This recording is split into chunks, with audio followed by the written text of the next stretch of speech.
Olá, galera, tudo bem com vocês? Eu sou a professora Jéssica, professora de Ciências. Hoje nós vamos trabalhar o conteúdo composição da matéria. Mas afinal, o que é matéria? O nosso corpo, o corpo humano, é matéria? O que vocês acham? Matéria é tudo que tem massa e ocupa um lugar no espaço. Quando eu subo na balança, a balança vai medir a quantidade de massa do meu corpo. Então, eu posso dizer que nós somos matéria e ocupamos lugar no espaço. Assim como o corpo humano, a madeira, o ferro, o vidro também são exemplos de matéria. Aqui nessa primeira imagem nós temos uma árvore. A árvore é matéria. Se eu retirar parte apenas dela, se eu retirar só o tronco e ocupar a madeira dela, eu estou me referindo a um corpo. Então, o que seria corpo? Seria uma porção delimitada da matéria, uma parte apenas, como um pedaço de madeira ou um caco de vidro. Quando eu utilizo esse corpo para fazer alguma coisa com ele, como um móvel, por exemplo, um objeto, né? Eu vou chamá-lo assim, de objeto. Então, por exemplo, eu estou utilizando parte daquela madeira e fazendo o quê? Uma cadeira. Então, eu vou chamar a cadeira de objeto. Então, nós falamos de matéria, falamos de corpo e falamos de objeto. A árvore, então, é uma matéria. Se eu retiro parte dela, eu tenho um corpo, que é a madeira. Se eu faço algo com esse corpo, como o caso de fazer uma cadeira, então eu tenho um objeto. Você já deve ter percebido que alguns materiais são mais duros que outros. Outros já quebram com facilidade. Alguns possuem cor, outros não, são transparentes. Então, todas essas características que eu falei agora, elas se tratam de propriedades da matéria, ou seja, cada matéria vai ter a sua propriedade, vai ter a sua cor, que se diferencia da cor de outro tipo de matéria, vai ter a sua dureza, ok? Então, assim, nós vamos dar o nome de propriedades da matéria. Quando eu falo em propriedades da matéria, ela vai poder ser classificada como dois tipos. A primeira é a propriedade geral ou propriedades gerais da matéria. A segunda são as propriedades específicas, ou seja, para cada matéria, um tipo de propriedade. Quando eu falo em propriedades gerais da matéria, eu vou destacar 6 tipos, tá? Impenetrabilidade. O que seria impenetrabilidade? O ato de penetrar ou não, de deixar penetrar ou não, tudo bem? Elasticidade. Ou seja, o quão elástico é essa matéria. Indestrutibilidade, se pode ser destruído ou não. Massa, que é o que nós chamamos erroneamente de peso. Quando eu subo na balança, eu detecto a minha massa. Extensão, ou seja, o tamanho dessa matéria. E inércia. Propriedades gerais da matéria, então, nós vamos começar aqui com a impenetrabilidade. Eu disse que a propriedade que os corpos têm de não ocuparem o mesmo lugar no espaço ao mesmo tempo. Por exemplo, na primeira imagem, eu tenho um tubo de vidro, uma vidraria de laboratório, e nela eu tenho um volume d'água. Na segunda imagem, eu acrescentei uma bolinha, pode ser até uma bolita. Só que como a bolita é uma massa, ela tem massa, ou seja, ela é matéria, ela ocupa lugar nesse espaço.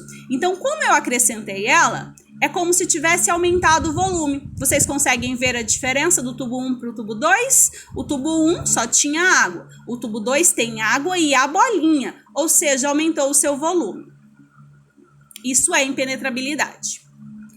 Extensão é a propriedade que a matéria tem de ocupar um lugar no espaço, ou seja, toda matéria ocupa um lugar no espaço que corresponde ao seu volume. É como se fosse o tamanho, né? Que tamanho é esse que essa matéria ocupa? No caso, nós vamos chamar de volume. Olha só, eu tenho sólido no primeiro vidro. Olha o volume que o sólido ocupa. Quando essa matéria está no estado líquido, olha a diferença do volume.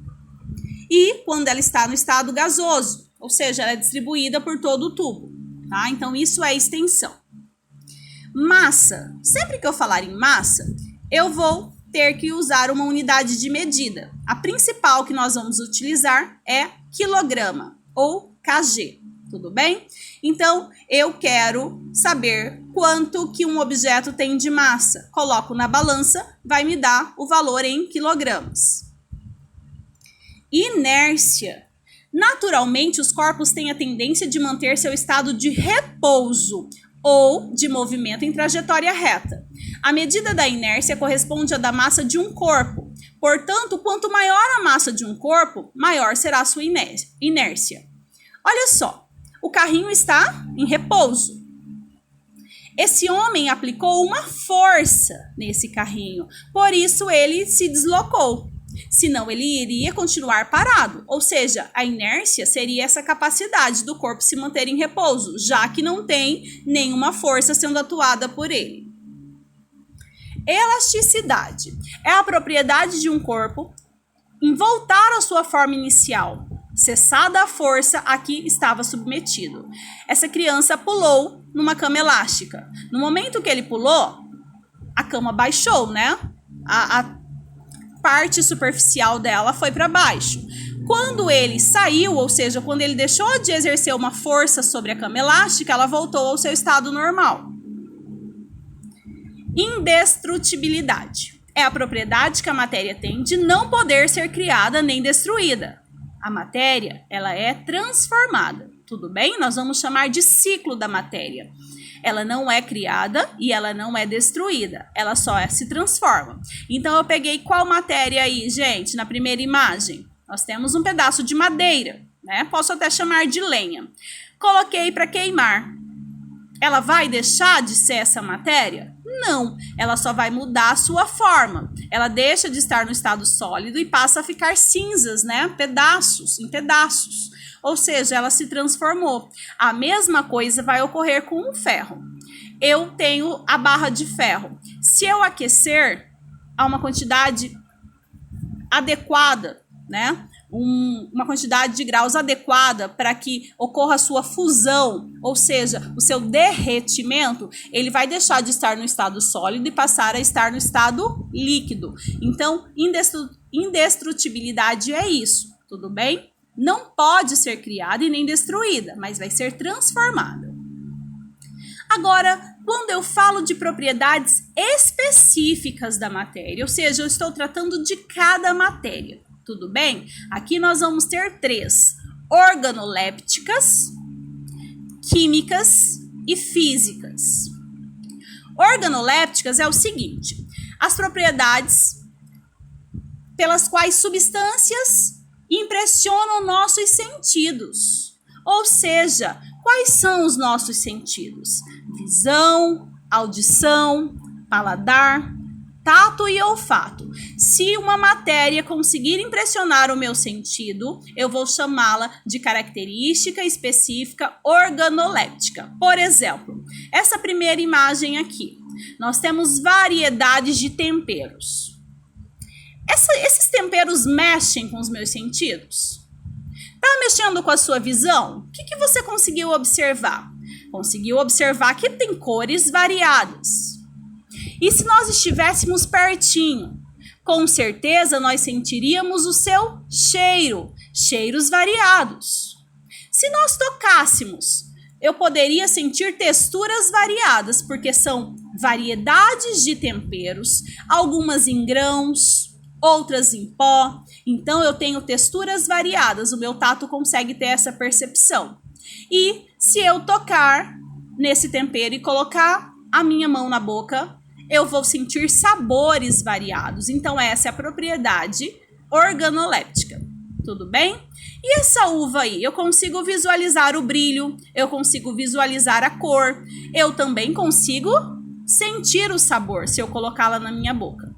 Ficou claro que são substâncias organolépticas tudo que impressiona os nossos sentidos. Já as propriedades químicas são aquelas que caracterizam quimicamente as substâncias. Por exemplo, uma combustão ou queima, uma hidrólise ou quebra da molécula de água e a reatividade. Já as propriedades físicas, elas diferenciam entre si. Ela continua com a mesma propriedade, tá? Vamos dar um exemplo desse copo d'água aí. A água, ela é água sempre. Não importa se ela está no estado líquido, sólido ou gasoso. Tudo bem? Ela continua sendo água. Então, aqui, nesse caso, as propriedades elas vão variar em ponto de fusão, que é sólido para líquido, ponto de ebulição, que é líquido para gasoso, solidificação, que é líquido para sólido, e condensação, que é gasoso para líquido. Aqui nós temos 3 imagens. A primeira imagem tem essa vasilha de vidro com a água sendo aquecida. A água que está no estado líquido, ela vai se transformar em água no estado gasoso. Nós temos ao lado a água no estado sólido, gelo. Só que eu deixei ele sobre uma superfície, uma mesa, por exemplo. O calor daquela mesa vai fazer ele se transformar. Ele deixa de estar no estado sólido e passa a estar no estado líquido.